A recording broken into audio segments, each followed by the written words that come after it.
흥미로운 것은 이 사람을 보라라는 말은 오늘 우리가 오후에 영화를 보려고 하는 독일의 목회자이며 신학자로 히틀러에 반대하다가 순교를 당한 보네퍼 목사님이 십자가에 죽으시고 부활하심으로 하나님과 인간 사이에 참 중보자가 되신 예수 그리스도를 증거하는 말로 이 사람을 보라라고 말했습니다. 보네퍼 목사님은 예수 그리스도를 그냥 한 인간으로 묘사하지 않고 참 인간임을 강조했지요. 왜냐하면 예수 그리스도 안에서 성육신하신 분 안에서 십자가에 달리시고 부활하신 분 안에서 인류는 다시 새로워졌기 때문입니다. 그리스도에게 일어난 일은 모든 사람에게 일어났습니다. 그는 참 인간이었기 때문입니다. 새로운 인간에 창조되었습니다. 오직 그리스도의 십자가에서만 인류는 그 참 모습에 도달할 수 있게 됨을 말했던 것이죠. 그래서 보네퍼 목사님도 자신의 죽음 앞에서 오직 예수 그리스도를 참 인간으로 세상에 증거하며 순교의 자리에 들었던 것이죠. 오늘 본문에서 군중들의 광기 어린 희생양을 뒤로하고 70만을 남기고 사람들이 흩어져 버린 그 순간 오직 예수님을 갈릴리에서부터 쫓았던 여인들만이 마지막 순간에 예수님의 시신이 어디로 가는지를 지켜보았습니다. 그런데 이 갈릴리 여인들에게도 이 커다란 도시 예루살렘은 고향도 아니었고요, 자신들이 사는 것도 아니었습니다. 자신들에게도 낯선 이 큰 도시 예루살렘에서 허망하기 짝이 없이 사랑하고 존경하는 분을 빼앗기듯이 떠나보냈기에 이제는 아무것도 의지할 것 없는 큰 상처와 절망을 안고 살아가야 할 여인들이었습니다. 당시 어느 누구도 관심을 갖지 않았던 여인들이었지요. 아무도 안중이 없었기 때문에 그들이 십자가 근처에 온 것도 멀리서 바라보는 것도 아무런 관심을 갖지 않았던 바로 그런 여인들이었습니다.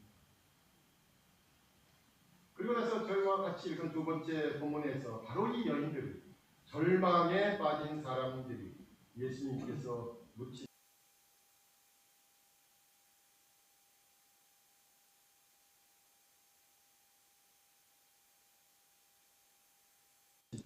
그래서 이 여인들이 부활하신 주님에 대한 소식을 처음으로 들을 수 있었습니다. 주님에 대한 사랑과 존경만으로 끝까지 자리를 지키고 자신들의 마지막 의무가 예수님의 마지막 모습을 지키는 것이고 그분의 무덤을 돌아보는 것이라 여겼던 바로 그 절망에 빠진 여인들이 부활하신 주님의 소식을 제일 먼저 듣습니다. 그런데 그들이 그토록 사랑하는 주님께서 살아나셨다는 소식을 들은 여인들의 반응에 주목할 필요가 있습니다. 오늘 본문은 사실 마가복음 16장 8절에서 끝났죠. 일전에도 말씀드린 기억이 있습니다만 마가복음 16장은 이렇게 짧게 끝나는 숏 엔딩에 해당하는 것이 바로 16장 7절입니다.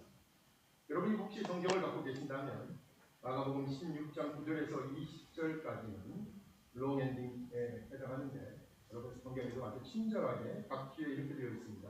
어떤 사본에는 없습니다.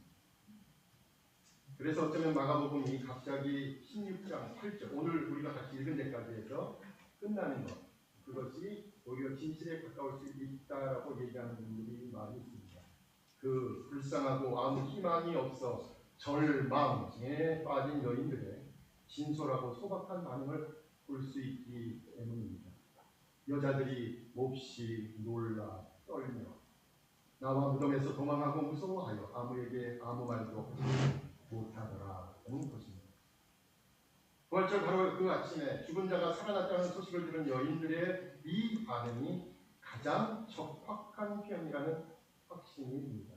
아니, 죽은 자가 살아났다는 소식은 바로 놀라 떨며 도망하고 무서워하는 반응이 맞지요. 평범한 사실을 가진 사람 어느 누구도 죽은 자가 살아났다는 말을 믿을 수는 없기 때문입니다. 그래서 말씀드린 대로 마가복음 16장 8절은 부활절 아침에 대한 가장 진실한 기록으로 읽을 수 있습니다. 상식적으로 부활은 도저히 불가능한 일이기 때문입니다. 죽은 사람은 죽은 사람이고 산 사람은 산 사람이라는 말이 맞는 말이죠. 죽은 사람이 살았다는 말을 듣고 또 그 이야기를 전하는 것 자체가 우스꽝스러운 사람으로 만드는 일입니다. 그 너머로 40일 동안 40일 동안 우리 훈련사님 수고하셔서 다신절 묵상을 마쳤는데 어제 마지막 묵상도 유대인 종교 지도자들이 예수님의 제자들이 의도적으로 예수님의 시신을 훔쳐서 숨기고 그리고 나서 예수님이 부활했다라고 주장할지 모르니까 우리가 돌로 맡겨대는 그런 일이 있죠. 복음생활이 일관되게 우리에게 전합니다. 예수님의 빈 무덤과 제자들과는 아무 상관이 없다는 것이죠. 예수님의 시체를 몰래 빼돌리려 했다는 제자들에 대한 의심도 무리한 의심이고 오늘 본문에서처럼 여인들의 반응에서도 부활은 어느 누구도 전혀 생각할 수 없었던 일이라고 결론을 내리고 있습니다. 오늘 공동체 성경 읽기 마태복음 20장에서 예수님은 마지막 세 번째로 자신의 죽음과 부활에 대해 말씀하셨지만 성경은 어느 누구도 경청하거나 주의 깊게 듣지도 않았고 무슨 뜻인지도 몰랐다라고 말하고 있습니다. 그러므로 우리는 부활에 대한 반응은 두려움과 무서움, 특히 경외라는 점에 전적으로 동의할 수 있습니다. 아무리 우리가 사랑하는 사람이라도 이미 장례를 다 치렀는데 그가 세상을 떠나면 그렇게 끝이라고 생각하는 것이 죽음이죠. 그가 다시 살아왔어요? 내가 사랑하는 사람이 살아왔어요? 그런 이야기는 절대로 받아들일 수 없습니다. 그래서 아마도 죽은 자가 살아나는 이야기는 요즘 영화에서 죽은 자가 살아나는 것 바로 좀비죠. 좀비로나 가능하다라고 현대 과학은 비웃듯이 부활을 말하는 기독교인들에게 말하고 있는 것 같습니다. 죽은 자가 살아나는 것은 경외를 일으키는 사실은 이 일이 하나님의 일이라는 고백으로 연결될 수밖에 없습니다. 이 무서움, 경외의 감정이 가장 근본적인 감정이고 전혀 경험하지 못한 바로 그 일에 대한 가장 원초적인 감정이기 때문입니다.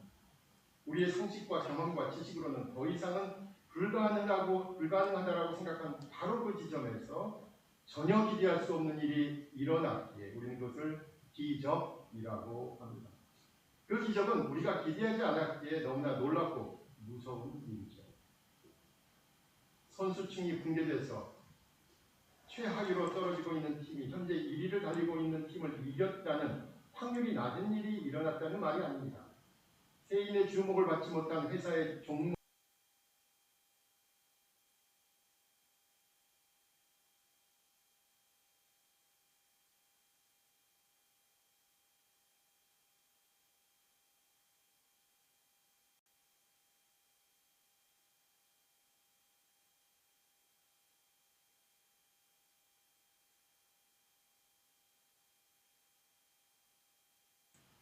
그래서 이들이 도대체 무슨 말을 하는지 들어봐야 합니다.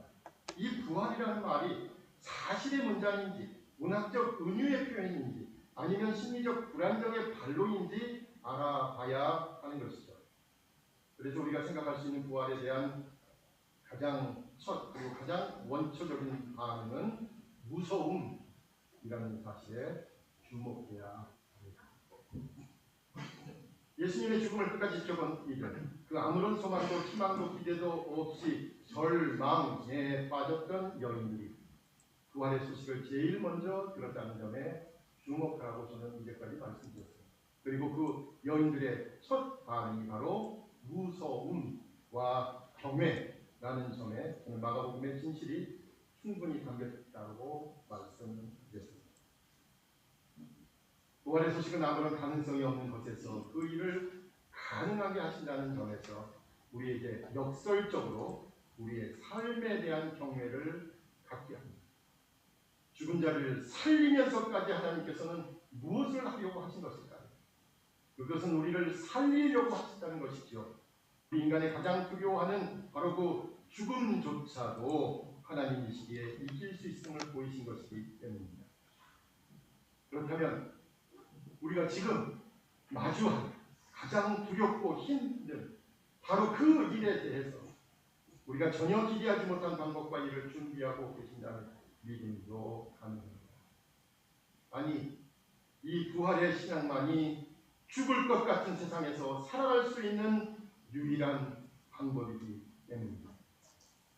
부활의 신앙이 없다면 우리 앞에는 절망만이 남습니다. 부활의 신앙이 없다면 모두가 죽음으로 향하는 행렬로밖에는 보이지 않습니다. 우리가 이렇게 건강해 보려고 매일 한 움큼씩 먹는 그 종류를 알 수 없는 영양제도 생각해보면 아침마다 영양제를 받아먹지만 사실 우리가 서서히 죽도록 돕는 것이잖아요. 천천히 죽도록 하는 것이죠.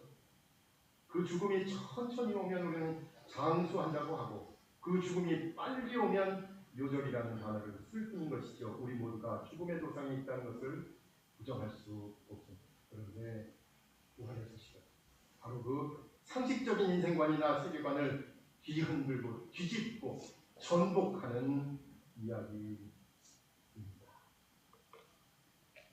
지난 고난주간에 수술대에 올라서 정말 완전히 빨갛게 그래서 사람들에게 둘러싸여서 예수님의 고난을 생각했습니다. 두 번째 하니까 쉬울 줄 알았는데 두 번째가 더 어렵더라고요. 근데 재밌는 게 이제 그 전에 안 보이는 게 보여요. 수술실 들어가기 전에 천장에 딱 그 위치에 두려워 말라 내가 너와 함께하리라 말씀을 거의 딱 그거예요. 그 천장에 해놨더라고요. 기사에서 사실 10절의 말씀을. 그래서 지난번에 안 보이더니 수술했나? 뭐 이런 6년 동안 인테이크를 다시 했나? 수술실 작은 것도 했는데요. 몸이 아프면 그런 생각이 들죠. 내가 인생을 헛살았다라는 생각 들고 실패한 인생을 살고 있는 건 아니냐라는 생각이 듭니다. 그러면서 나의 이 아픔을 아시는 주님을 생각하게 되죠. 그래서 이 외롭고 힘드셨을까, 예수님도 이러셨을까를 생각하다가 문득 깨달았습니다. 예수님 주위에는 죽이려고 달려드는 사람들만 있었지만 지금 내 주위에는 나를 살리려고 의사와 간호사들이 모이다는 생각을 하니까 예수님의 고통이 결코 비교할 수 없다는 깨달음을 얻었습니다.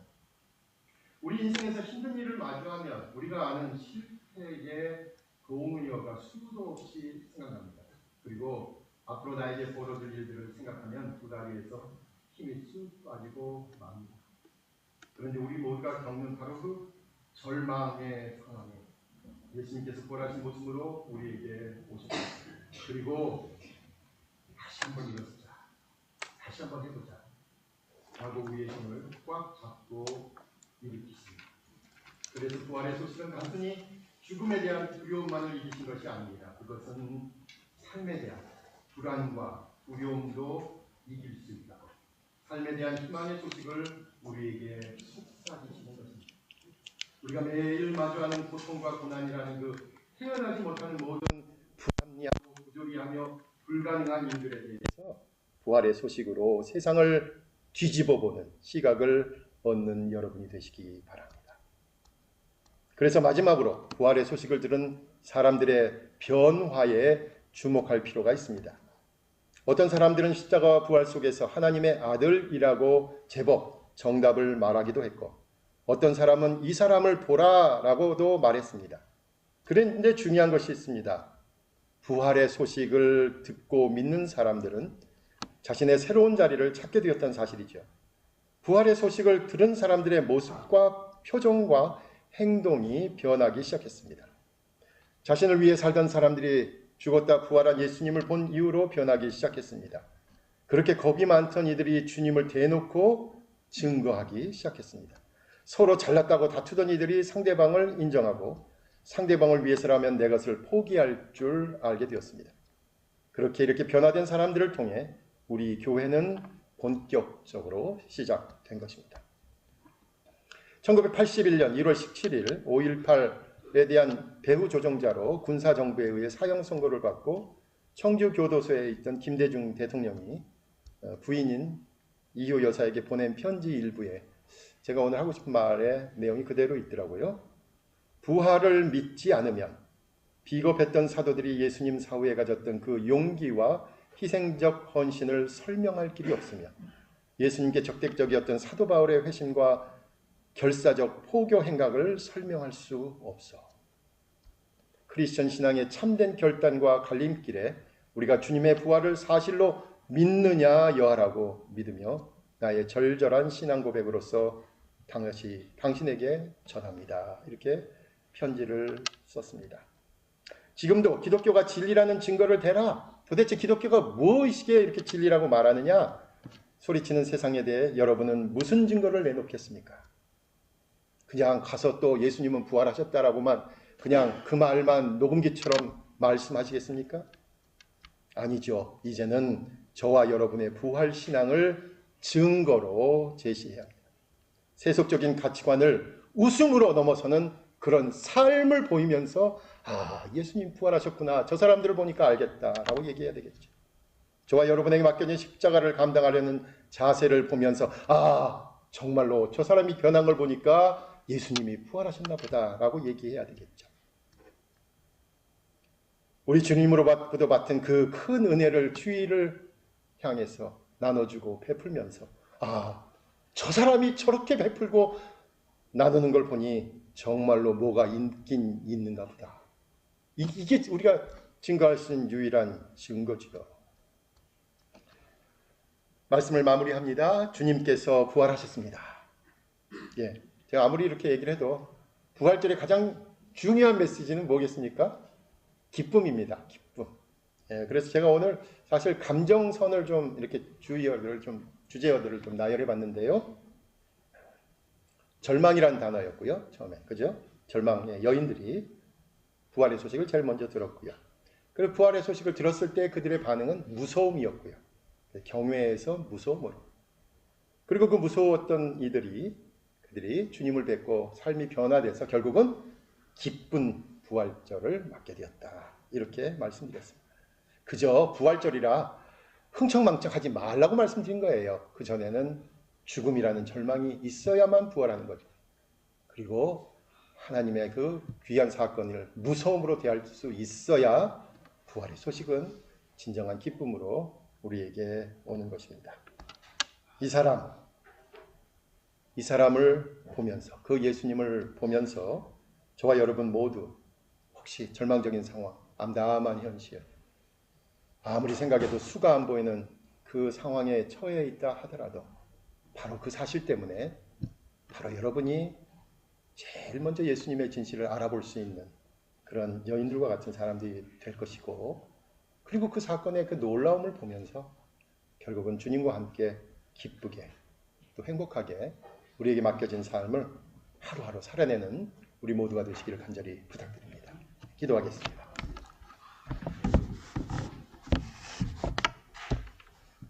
아버지 하나님 감사합니다. 부활의 아침을 기쁨으로 맞게 하시니 감사합니다. 특별히 어렵고 힘든 일을 겪고 있는 이들에게 부활의 소식이 진정한 기쁨의 소식이 되게 하시고 그들의 아픔을 가볍게 여기는 것이 아니라 죽음처럼 절망적이었기 때문에 그래서 더 하나님의 뜻에 가깝다라는 그 아름다운 진리를 발견하는 시간 되게 하여 주시옵소서. 예수님의 이름으로 기도하옵나이다.